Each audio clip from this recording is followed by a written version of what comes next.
control these to create the communication, get the effective communication you want in your organization, and improve your results. Sharon Horne-Ellstrom here, welcome to day 100 of our Supersize Your Business annual challenge. Today and all this month, we're focusing on the area of communication. Why?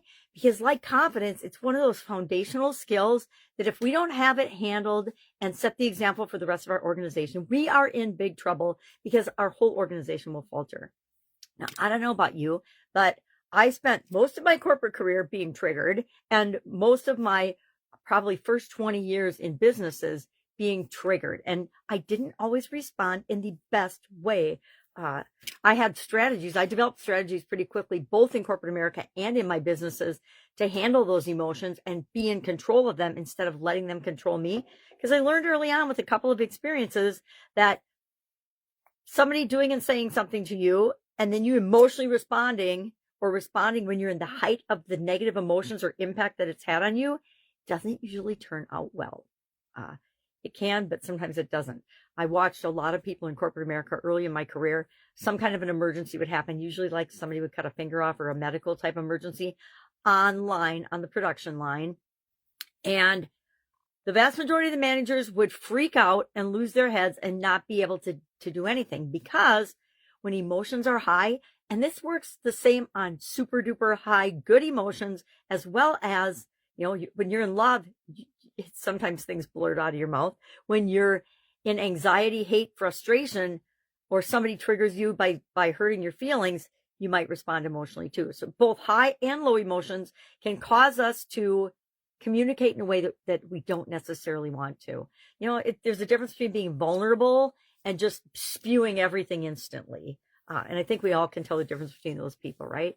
Now, this is coming from a woman whose entire family for at least the first couple decades of my life used to say, pop the cork, Sherry, because I was definitely an emotive, volatile little person.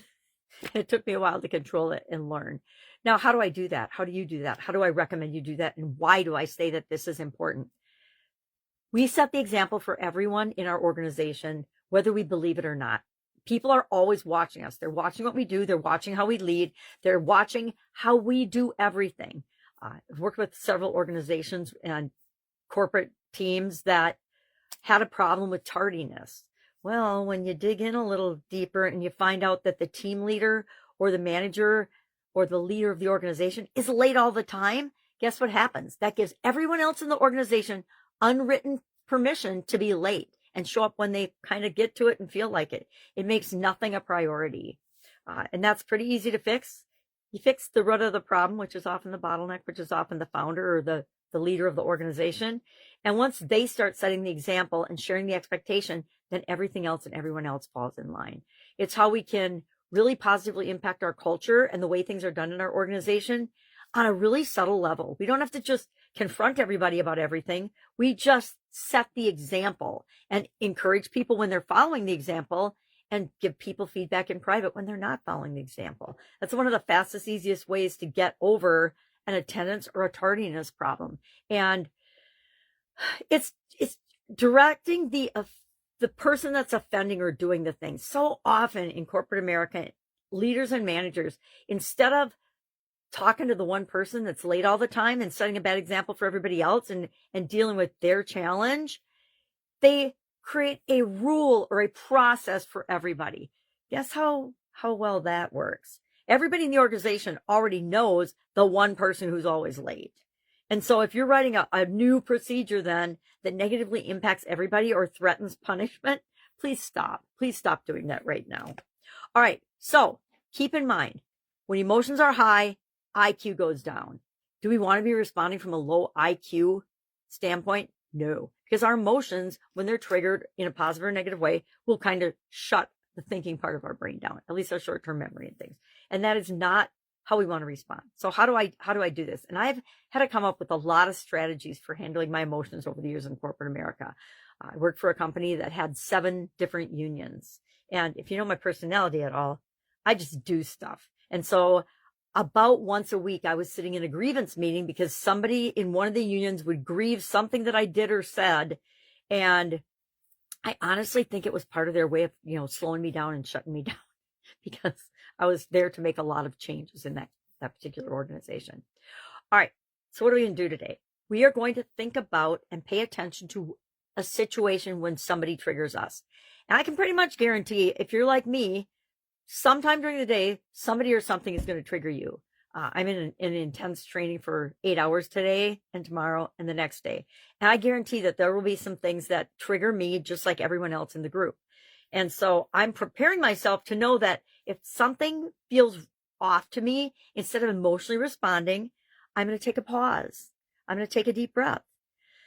I'm going to make myself take a deep breath and count to 4. Breathe in through my nose, then count of 4, hold it for 4, then breathe out through my mouth for a count of 4, and then pause another 4 seconds before I ever even think of responding. It's my way to pull myself in, be present, let the emotion roll through my body, because usually in 16 seconds or less, it'll do it.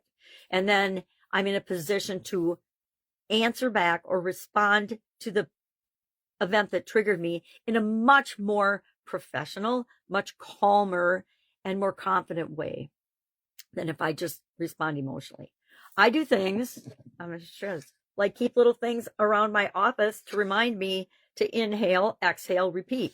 Inhale, exhale, repeat. Because I want to, I'm going to see all the plaques today, dream big and create the business and the life and the things that I want. And I think most of you do too, or you wouldn't be listening to me.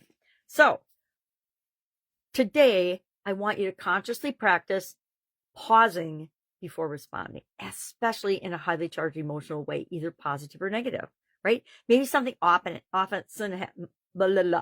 happens and you land a whale client today and you're super excited. Even before you respond to that, to the person that just delivered that news, which is a really positive trigger, slow down, take the deep breaths, and pause before responding. I think that 90% of the conflicts we have with other human beings could be alleviated and eliminated altogether if we would just practice this, practice the pause and then respond. Hey, sometimes I've had to just say, give me a minute, let me run to the bathroom, I'll be right back, because that buys me more than 16 seconds to actually think about how I want to respond to the thing that happened, or the thing that was said. All right.